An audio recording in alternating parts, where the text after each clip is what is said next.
Hello. नमस्ते। आज मैं पहली बार आपके सामने लाइव आ रही हूँ और मैं 13 जुलाई 1931 के बारे में आपसे बात करने के लिए लाइव आ रही हूँ। I am not even sure कि मैं लाइव हूँ क्योंकि मैं इसके पहले कभी मैंने कोई लाइव वीडियो किया नहीं है। पर आज मुझे ऐसा लगा कि 13 जुलाई को 1931 को कुछ ऐसी हिस्टोरिकल इवेंट्स हुए थे जिसके बारे में मुझे आपसे बात करने की बहुत ज़रूरत मुझे लगी। वो ज़रूरत मुझे इसलिए भी लगी क्योंकि इसके बारे में आपको कहीं चर्चा होते हुए मिलेगी नहीं और साथ ही साथ आप इसके बारे में जो भी पर्सपेक्टिव पढ़ेंगे वो बहुत ही एक सिंगल स्टोरी को कहता हुआ पर्सपेक्टिव होगा। मेरा ऐसा मानना है और मैं कोई एक्सपर्ट नहीं हूँ, मैं एक स्टूडेंट हूँ डोगरा हिस्ट्री की। डोगरा इतिहास मेरे लिए बहुत खास है, मेरे लिए बहुत ही स्पेशल है। नॉट जस्ट बिकॉज कि मैं एक डोगरा हूँ, मैं जम्मू प्रोविंस की रहने वाली हूँ और ये इतिहास मेरा इतिहास है, पर ये मेरे लिए इसलिए भी इम्पोर्टेंट है क्योंकि just as a student, as a person who likes to learning, ये बात मुझे समझ में आती है कि हमेशा किसी भी बात के दो पहलू होते हैं, कोई एक सिंगल स्टोरी होती नहीं। तो जब मैंने 13 जुलाई के बारे में पढ़ना शुरू किया तो मैंने रियलाइज किया कि इसमें सिर्फ एक कहानी कही जा रही है। इसको हमारे स्टेट में जम्मू कश्मीर में 13 जुलाई को मार्टर्स डे कहा जाता है, ये नॉमेनक्लेचर दिया गया है और इस दिन हमारे स्टेट में एक हॉलिडे भी डिक्लेयर्ड है। तो 13 जुलाई 1931 को ऐसा क्या हुआ था जिसकी वजह से मार्टर्स डे इसे बुलाया गया और इसे एक छुट्टी के रूप में पूरे स्टेट में, सारी प्रोविंसेस में, लद्दाख में, जम्मू प्रोविंस में और कश्मीर में इसे एक हॉलिडे डिक्लेयर की गई। तो 13 जुलाई 1931 को श्रीनगर में बहुत अनफॉर्चुनेटली, बहुत दुर्भाग्यवश, ये बहुत दुख की बात है कि 22 लोगों की जानें गई थी। ये जानें इसलिए गई थी क्योंकि वो एक प्रोटेस्ट कर रहे थे श्रीनगर शहर में, which had turned into writing. बहुत मास राइटिंग होना शुरू हो गई और जब ऐसा लगा जम्मू कश्मीर स्टेट फोर्सेस को कि इसे और संभाला नहीं जा पा रहा तो उन्होंने शूट करना शुरू कर दिया, जिसकी वजह से मैं फिर से कहूंगी कि बहुत दुख की बात है कि 22 जानें चली गईं। ये तो उस दिन की बात है। और 1950s में, जैसा कि मुझे मालूम है, 1950s में जब इंडिपेंडेंट इंडिया का हिस्सा जम्मू कश्मीर की रियासत जो किंगडम थी वो बन गई, तब इसे मार्टर्स डे का नाम दिया गया और इसे एक छुट्टी घोषित की गई। ये मार्टर्स डे उन 22 लोगों के लिए था जिनकी जानें जेके स्टेट फोर्सेस के साथ क्लैश जब हुआ, जब वो राइटिंग कर रहे थे, प्रोटेस्टिंग कर रहे थे, जो कि वायलेंट हो गई थी, बहुत ज्यादा राइट्स, तब उनके against Jammu Kashmir state forces ने जब शूट किया तब 22 लोगों की जानें गई और उसके बारे में इसे कहा गया कि मार्टर्स डे है और छुट्टी घोषित की गई। नाउ अगर हमें इसकी पूरी स्टोरी समझनी है तो हमें 13 जुलाई के कुछ दिन पहले, कुछ दिन नहीं कुछ साल पहले भी जाना पड़ेगा और उसके बाद जो घटनाएं घटी उसके बारे में भी हमें सोचना पड़ेगा। जम्मू कश्मीर राज्य, जो ये स्टेट है, जैसा कि आप सब जानते हैं, इसको डोगरा रूलर्स ने फाउंड किया। जो स्टेट या जो मैप हम देखते हैं आज के टाइम में, ये डोगरा रूलर्स ने इस स्टेट को बनाया। उन्होंने कंसोलिडेट की बहुत सारी टेरिटरीज और बहुत सारे एक बहुत बड़े लैंड मास को उन्होंने इकट्ठा किया, कंसोलिडेट किया और ये स्टेट बनी। जब ये स्टेट बनी तो उस वक्त ब्रिटिशर्स इंडिया में आ चुके थे और उन्हें और जम्मू एंड कश्मीर सिर्फ एक one of those few princely independent states थे जिन्होंने अपनी इंडिपेंडेंस मेंटेन करके रखी थी। और ये डोगरा रूलर्स को क्रेडिट जाता है कि उन्होंने बहुत सारी नेगोशिएशन करके अपनी इंडिपेंडेंस रखी और अपने रियासत के लोगों को ब्रिटिशर्स की स्लेवरी से उन्होंने बचाया था। तो जैसे ही जम्मू कश्मीर स्टेट बना, वो इतना पावरफुल था, उन्होंने अपनी इंडिपेंडेंस मेंटेन की, इससे ब्रिटिशर्स को तकलीफ होना शुरू हुई। आप सोचेंगे मैं ब्रिटिशर्स की बात क्यों कर रही हूँ जब मैं 13 जुलाई 1931 की बात कर रही हूँ। तो मैं ये बताना चाहती हूँ कि इस दिन जो घटनाएं घटी उसमें ब्रिटिश कॉन्स्पिरेसी थी, उसमें ब्रिटिशर्स का हाथ था। क्योंकि जैसे ही ये स्टेट पावरफुल हुई एंड रिलेटिवली इंडिपेंडेंट थी, ब्रिटिशर्स को इस स्टेट से तकलीफ होना शुरू हुई। वो तकलीफ इसलिए होना शुरू हुई क्योंकि इसकी जियो स्ट्रेटेजिक जो पोजीशन थी जम्मू कश्मीर की, वो बहुत इंपॉर्टेंट थी। वहां रशियन एम्पायर बड़ा होता जा रहा था और ब्रिटिशर्स को जो हमारी रियासत का हिस्सा था, गिलगिट और स्कार्दू, बाल्टिस्तान, ये सारी जगह बिल्कुल ही रशियन एम्पायर के पास थी और ब्रिटिशर्स को लगता था कि अगर इस पर कंट्रोल उनका रहेगा तो वो रशियंस के ऊपर मॉनिटर कर सकेंगे, उनके ऊपर कंट्रोल अपना रख सकेंगे। पर अनफॉर्चुनेटली हमारे डोगरा महाराजास ब्रिटिशर्स के लिए और बहुत फॉर्चुनेटली हमारे लिए बिल्कुल भी अपनी इंडिपेंडेंस और अपने लोगों की आजादी पर टस से मस नहीं हो रहे थे। ऐसे में ब्रिटिशर्स को जैसे ही ये स्टेट बनी और इंडिपेंडेंट रहने लगी, इससे तकलीफ होना शुरू हुई और उन्होंने बहुत सारी कॉन्स्पिरेसीज हैच करना शुरू की। पहले तो उन्होंने ये महाराजा प्रताप सिंह के टाइम ही एक कॉन्स्पिरेसी रची, वहां जो ब्रिटिशर्स का पॉलिटिकल डिपार्टमेंट था, और उनके अगेंस्ट एक ऐसा केस किया गया जिसमें कहा गया कि वो किसी फॉरेन पावर्स के साथ हाथ मिला रहे हैं और इसकी वजह से रियासत हम ब्रिटिशर्स ले लेंगे। बट अच्छी बात यह थी कि कलकत्ता की अमृत बाजार पत्रिका ने इसका भांडा फोड़ किया इस षड्यंत्र का, और एक बहुत ही फेमस आर्टिकल में उन्होंने ये बात उजागर की कि ये ब्रिटिश कॉन्स्पिरेसी है, जिसकी वजह से ब्रिटिश पार्लियामेंट में एक बहुत हल्ला मचा और ब्रिटिशर्स को इसके पीछे अपने कदम पीछे लेने पड़े। लेकिन यहाँ पर ब्रिटिशर्स रुकी नहीं, क्योंकि उनकी प्लान ऐसा उनका था कि हमें हर हालत में हर कीमत में जम्मू कश्मीर को लेना है। तो they kept on hatching conspiracies and kept thinking कि ऐसा हम क्या कर सकते हैं जिससे जम्मू कश्मीर हमारे पास आ जाए। इस वक्त आप जो सब हिस्ट्री के स्टूडेंट्स हैं, भारतीय इतिहास के जो स्टूडेंट्स हैं, वो जानते होंगे, उन्होंने डॉक्ट्रिन ऑफ लैप्स के बारे में सुना होगा। डॉक्ट्रिन ऑफ लैप्स का ये मतलब था कि कोई भी प्रिंसली स्टेट जहां पे जो रूलर है, जो महाराजा हैं, अगर उनको कोई औलाद नहीं होती, अगर उनको कोई बच्चा नहीं होता, तो वो किंगडम उनके पास, ब्रिटिशर्स के पास आ जाएगी through the policy of doctrine of lapse. ये आपने बहुत फेमसली जो रानी है झांसी की, उनके केस में ये सुना होगा, बट ये हमारे स्टेट में भी लागू हो रहा था।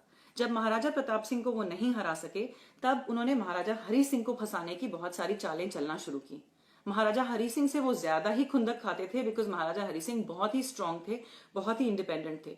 उन्होंने ब्रिटिश रीजेंट को यूनियन जैक, श्रीनगर में अपने बंगले में यूनियन जैक फैलाने से अपनी जो नापसंदी है वो जाहिर की थी। जब ब्रिटिशर्स उसको हटाने के लिए नहीं माने थे, तो महाराजा हरि सिंह मेड श्योर कि ब्रिटिश एजेंट समर में जब दरबार जम्मू आ जाता है तो वो ब्रिटिश एजेंट जम्मू ना आए और उसे सियालकोट भेज दिया जाता था।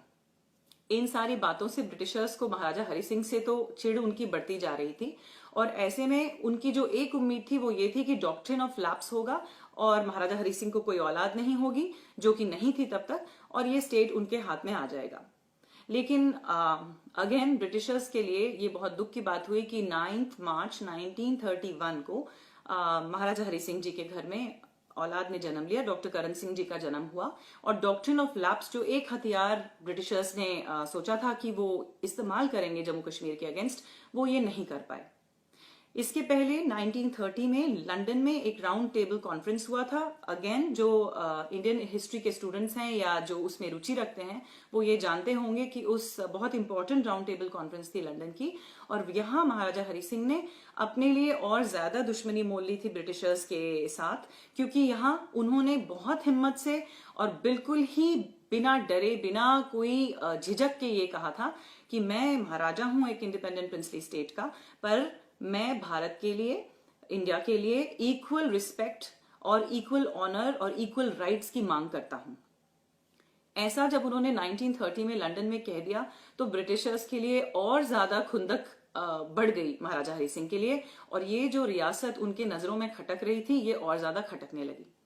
तब जो पॉलिटिकल डिपार्टमेंट था ब्रिटिशर्स का उस वक्त, उसके जो हेड थे या उसके जो ऑफिसर थे, वेकफील्ड उनका नाम था, बहुत ही बिल्कुल ही कपट बुद्धि थी उनकी, और उन्होंने सोचा कि अब तो कुछ ना कुछ करना पड़ेगा।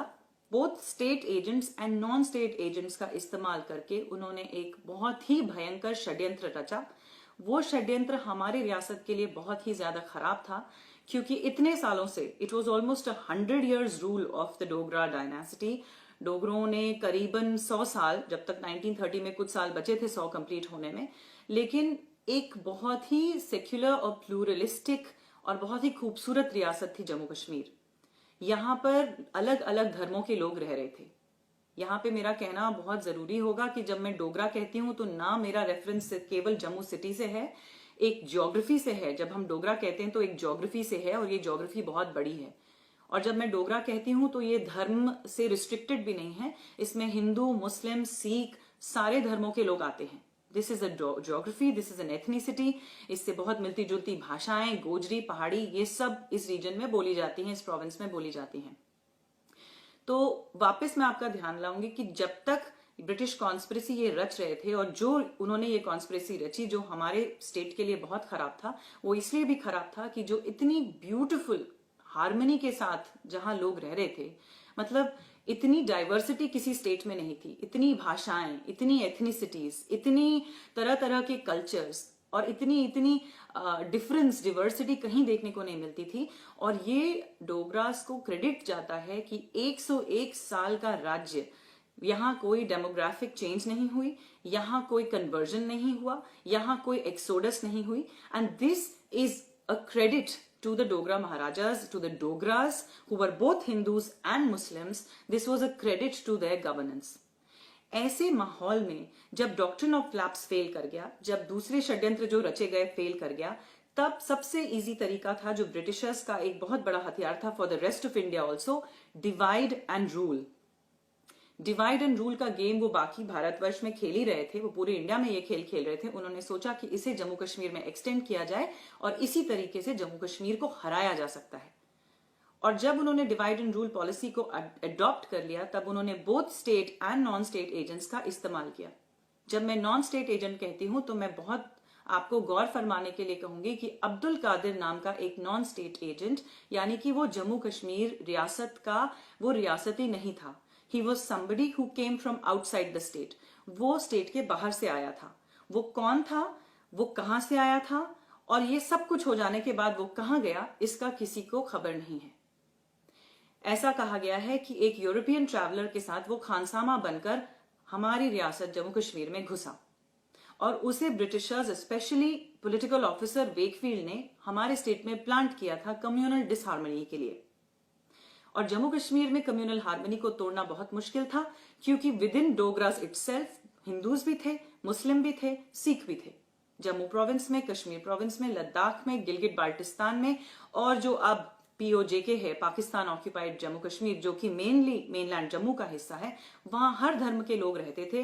वो डोगरी भी बोलते थे, गोजरी भी बोलते थे, पहाड़ी बोलते थे, पोटोहरी बोलते थे, कश्मीरी बोलते थे, और वो सब एक साथ बहुत प्यार से और कम्युनल हार्मनी में रह रहे थे। तो जब अब्दुल कादिर को प्लांट किया गया, तब आप देखते हैं एक बहुत इंटरेस्टिंग टर्न ऑफ इवेंट्स होते हैं जम्मू कश्मीर में। अब्दुल कादिर सेडिशियस स्पीच देता है 25 जून को। 25 जून को एक बहुत ही सेडिशियस स्पीच देता है, जिसकी वजह से उसे अरेस्ट किया जाता है। इस अरेस्ट, ये एक तरफ से अरेस्ट हुई, ये एक नॉन स्टेट एजेंट था जिसने कुछ बदमाशी की और लोगों को भड़काने की कोशिश की। इसी दौरान जम्मू प्रोविंस में भी बहुत तरह की हरकतें होना शुरू हो गईं। जहां पहले कभी कोई हरकत नहीं हुई थी पिछले इतने सालों में, वहां कुछ अजीब अजीब सी हरकतें होना शुरू हो गई, जो यहाँ के लोगों के कैरेक्टर, टॉलरेंस वाले कैरेक्टर के बिल्कुल अगेंस्ट था। ये र्यूमर्स में बदल गया और बहुत सारे एग्जैजरेटेड र्यूमर्स में फैलने लगा, आग की तरह ये पूरे स्टेट में फैल गई और एक कम्युनल डिसहार्मनी पैदा होना शुरू हुई। जम्मू प्रोविंस में जब ये होना शुरू हुआ तो कश्मीर ने तो इसको बिल्कुल ही उठा लिया, क्योंकि वहां तो अब्दुल कादिर बैठे ही थे। साथ ही साथ जो रियासत के लोग थे, जिनके पॉलिटिकल एम्बिशंस थे, क्योंकि महाराजा प्रताप सिंह और महाराजा हरि सिंह के बहुत amazing reforms, brilliant reforms, educational and economic reforms की वजह से कश्मीर में एजुकेशन उन लोगों तक गई थी, उस अंडर प्रिविलेज सेक्शन तक गई थी जिनको पहले एजुकेशन नहीं मिला करती थी। उसकी वजह से क्या हुआ था कि एक पूरा यंग कश्मीरी लोगों का एक जुट था, जिन्होंने अपनी पढ़ाई तो कर ली थी इन एजुकेशनल महाराजाओं के एजुकेशनल रिफॉर्म्स की वजह से, लेकिन उसी स्पीड से जॉब क्रिएशन नहीं हुई थी। तो उनके एक एम्बिशन भी थे, करियर एम्बिशन भी थे, और कुछ पॉलिटिकल एस्पिरेशंस भी थे। एक रीडिंग क्लब बनाया गया था श्रीनगर में, जिसको शेख अब्दुल्ला जी ने बनाया था, और उसके कुछ वक्त बाद ये reading club, it became the hotbed of conspiracies and sedition. यहाँ पे बहुत तरह के षड्यंत्र रचे गए। तो एक तरफ अब्दुल कादिर और एक तरफ रीडिंग क्लब के ये कश्मीरीज, जिनकी पॉलिटिकल एस्पिरेशंस इमीडिएटली मीट नहीं हो रही थी, इन दोनों का एक बहुत ही खतरनाक मिक्सचर पैदा हुआ जिसने पूरी आग लगाई। उधर लाहौर से प्रेस ने इसमें घी डालने का इस आग में काम किया, और उन्होंने भी बहुत सारे ऐसे आर्टिकल्स लिखना शुरू किए, वो स्टेट के अंदर किसी तरह घुस के पैम्पलेट्स फैलाना शुरू किए और कम्युनल डिसहार्मनी क्रिएट की ऐसे स्टेट में जहां इसकी कोई एविडेंस पहले कभी थी ही नहीं। इस दौरान जैसा कि मैंने आपको कहा कि 25 जून को अब्दुल कादिर ने एक मस्जिद में खड़े होकर एक बहुत ही सेडिशियस स्पीच दी। उसने पैलेस की तरफ अपना इशारा किया और कहा कि इसको बिल्कुल जला के राख कर दो। अब्दुल कादिर कौन था? मैं वापस आपका ध्यान लाना चाहूंगी कि अब्दुल कादिर जम्मू कश्मीर का रहने वाला था ही नहीं। वो कहां से आया था और वो कहां गया, अगर आप खुद भी रिसर्च करेंगे आपको इसका जवाब नहीं मिलेगा। कोई कहता है वो यहां से आया था, कोई कहता है वो कहीं से आया था, वो कहां गया इसका भी कहीं आपको डॉक्यूमेंटेड एविडेंस नहीं मिलेगा। वो इतना रहस्यमयी, इतना मिस्टीरियस कैरेक्टर था। 25 जून को ऐसी स्पीच देने के बाद माहौल बिल्कुल खराब हो गया।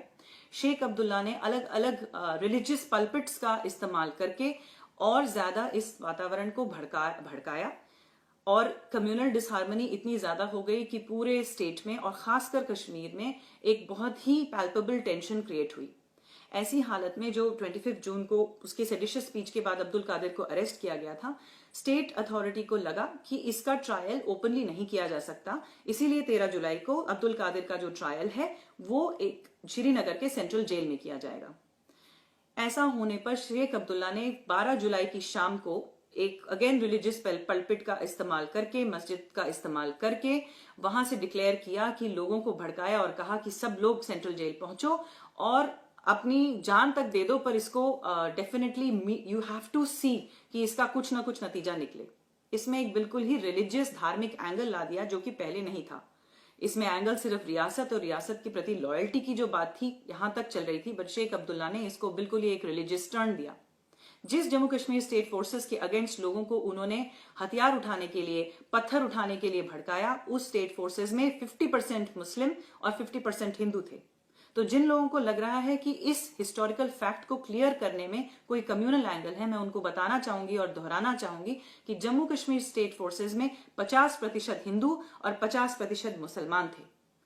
तो जब ये Kashmiri writers Jammu Kashmir state forces के साथ क्लैश करते हैं, और वो क्लैश भी तब हुआ जब हजारों की संख्या में in thousands people gathered in front of central jail in Srinagar on 13 July 1931, और उनको बहुत बार कहा गया कि आप डिस्पर्स करें, क्योंकि उन्होंने जेल की इलेक्ट्रिसिटी काट दी, उन्होंने जेल का पानी काट दिया, उन्होंने पुलिस पर्सनल से उनके हथियार छीन लिए, उन्होंने साथ ही साथ ऐसी बहुत सारी चीजें की पथराव करना शुरू कर दिया।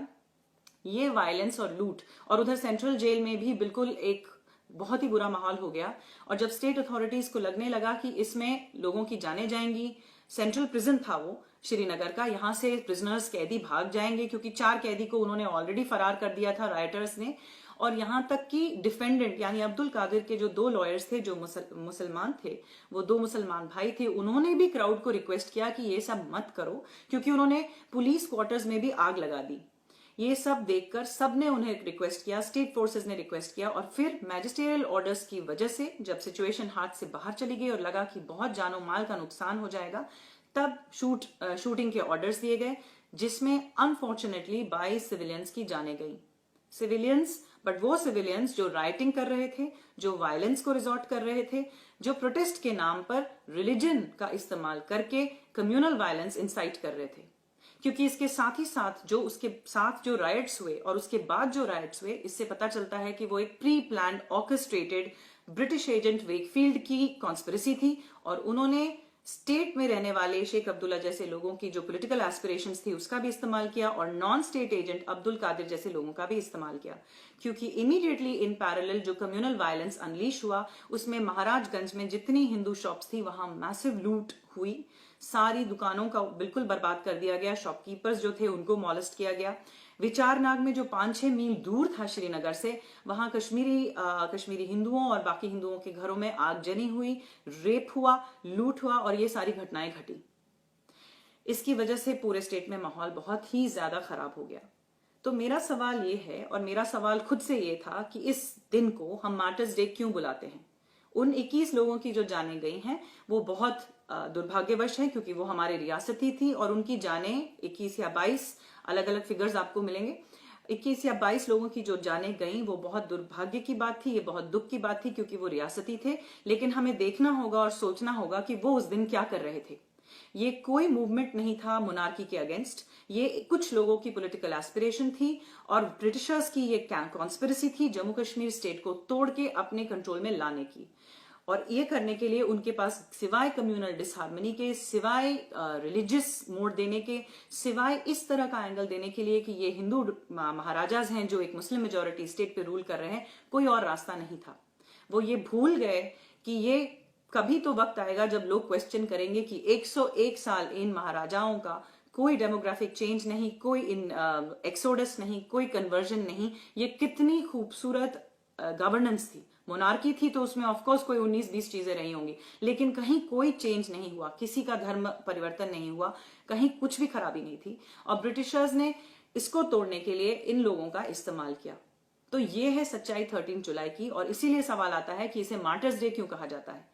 वो 22 जानों की अफसोस हम सबको है और रियासत में रहने वाले हर किसी को उनका अफसोस है, लेकिन उसके साथ साथ जो एक विरुलेंट एंटी डोगरा कैंपेन चालू हुआ, जो आज तक खत्म होने को नहीं आया है, और डोगराज अपने आप को इनविजिबल और वॉइसलेस महसूस करते हैं, क्योंकि जब भी वो अपने इतिहास की बात करते हैं, जब भी मैं अपने इतिहास की बात करती हूँ, मुझे गिल्टी फील कराया जाता है। मुझे कहा जाता है कि अपनी इतिहास के बारे में मत बात करो। और मैं हमेशा कहती हूँ कि the telling of my story does not murder yours.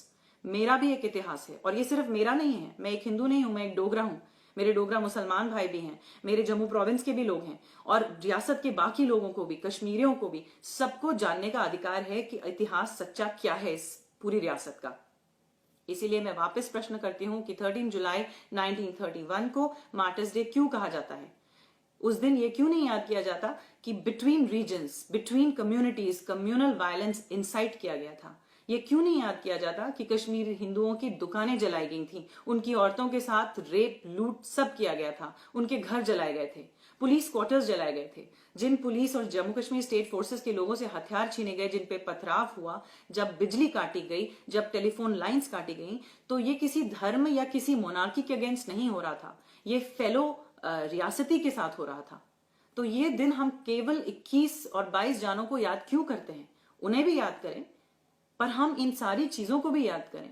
और हम जब याद करेंगे और जब करेक्ट हिस्ट्री और करेक्ट बात को सामने रखेंगे, तभी हम उसको ठीक कर सकेंगे, तभी हम सब एक साथ आ सकेंगे। जब आप किसी एक की हिस्ट्री दबा देंगे, जब उस बात को बाहर नहीं आने देंगे, आप उसको व्हाइट वॉश कर देंगे।